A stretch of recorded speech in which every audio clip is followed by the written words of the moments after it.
Hey, what's going on, everyone? Dave Knittel here with I think it's fourth at this point, entrepreneur vlog. Today is Wednesday, March 21st, and I'm back from vacation. You know, my wife and I, as I said last week, we were down on the central coast of California for her birthday. We met up with her parents and just had a great time down in San Luis Obispo, Santa Barbara, that whole area. We went and saw Hearst Castle, which was really cool. I'm a big castle guy, so that was pretty awesome. And I tried to balance, getting work done and enjoying myself and time away. So I think I did a pretty good job of that. But let's talk about it. So first up, as always, I have three entrepreneurial projects that I'm working on right now. I have my Fan Futsal website, which is a simplified fantasy soccer website. I have my YouTube channel called The Soccer Tavern, where I'm making videos about the history, culture, and philosophy of the beautiful game. Then I have a soccer-related podcast with my brothers called Bros Talking Soccer.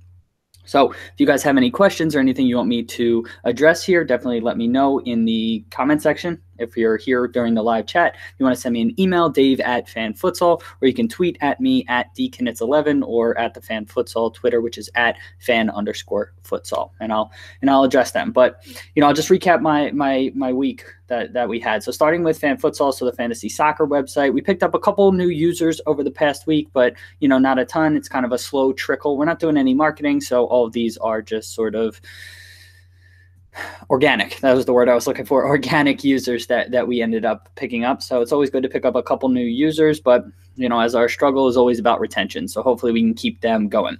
We finally deployed our MLS update to production, and we updated our API feed. API is our data feed provider who gives us all our scores, powers all our teams, and all of that. So the API upgraded a couple months ago. We could still kind of use the old API, but there were some changes specifically affecting MLS, and we decided to just upgrade the entire site to get onto API 2.0. So we finally did that. We had no issues really with that. It was just took a while, but because of something else, we experienced another issue. And so that's what I'll talk about next. So MLS this year has 23 teams, which is just so freaking frustrating. So the American League, Major League Soccer, has 23 teams in it.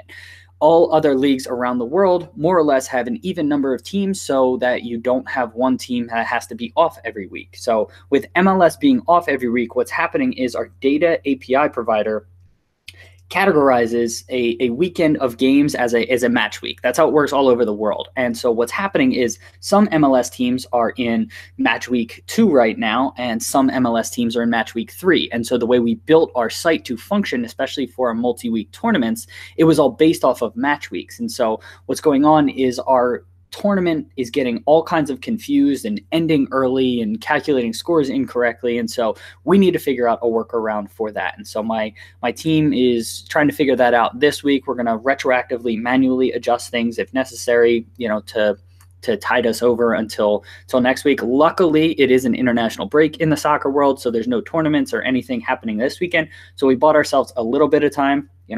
Bright side of things, if it was going to happen, now is the best time for it to happen. So we're trying to figure that out. Also, the Premier League over this past weekend only had 4 matches, and our site functions for tournaments. It needs to have 7 matches. There needs to be 14 teams for people to be able to choose, just to allow for lineup differentiation and all of that. There are only 4 Premier League matches, and what should have happened is our tournaments just shouldn't have allowed users to select lineups.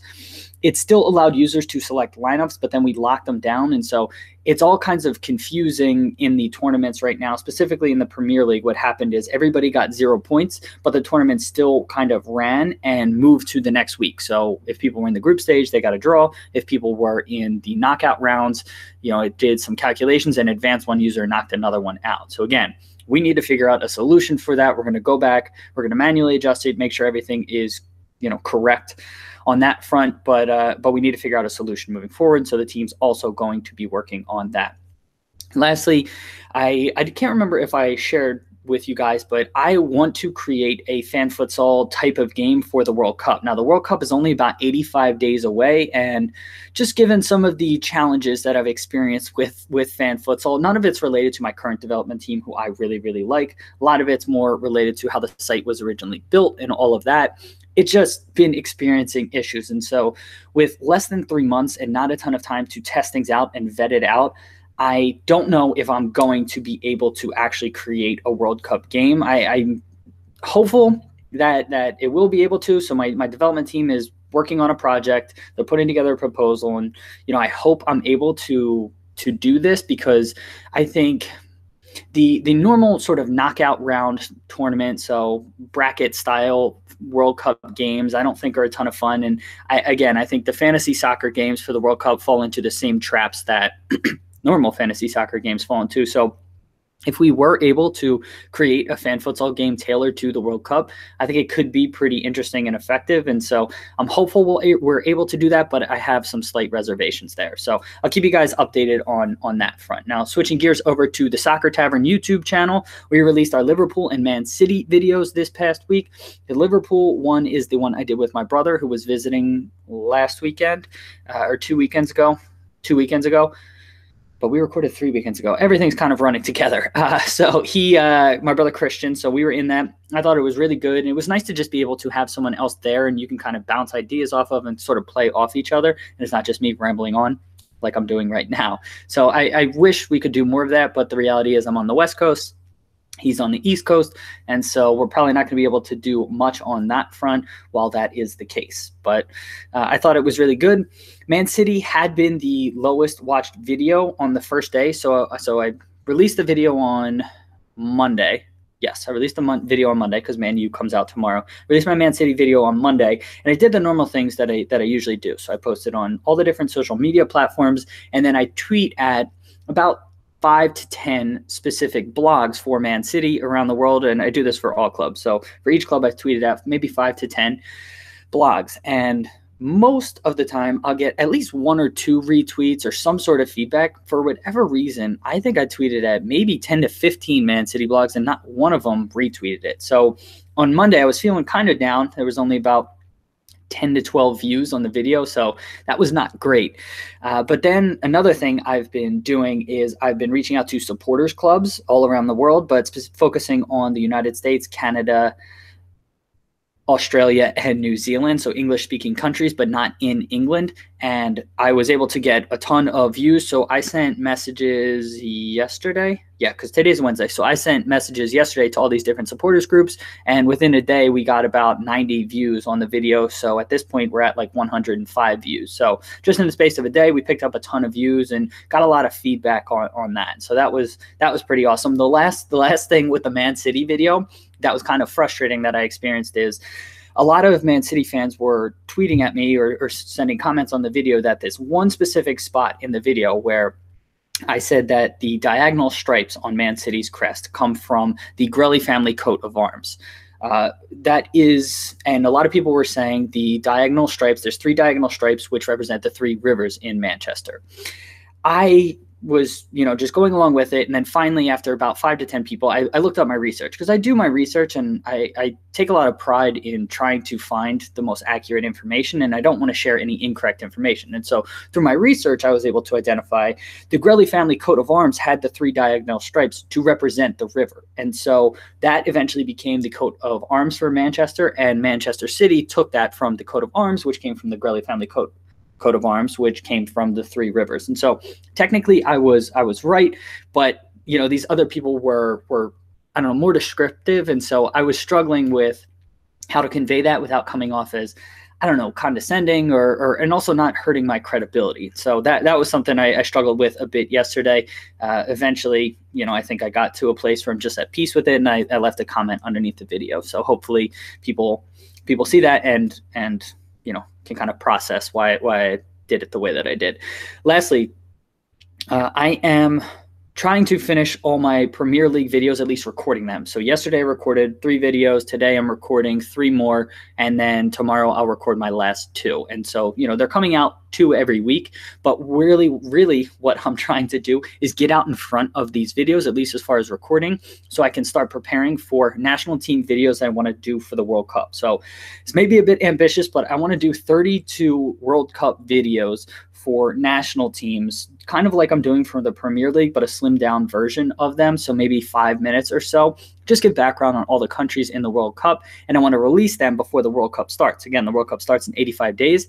The issue is I go home for basically 3 weeks in the early part of May, and for a buddy's wedding and bachelor party, and I'm just staying at home. I want to record my videos here with the scarf wall over to my right. That's usually the background that I like to use. I have this desk here that I use as my bar setting.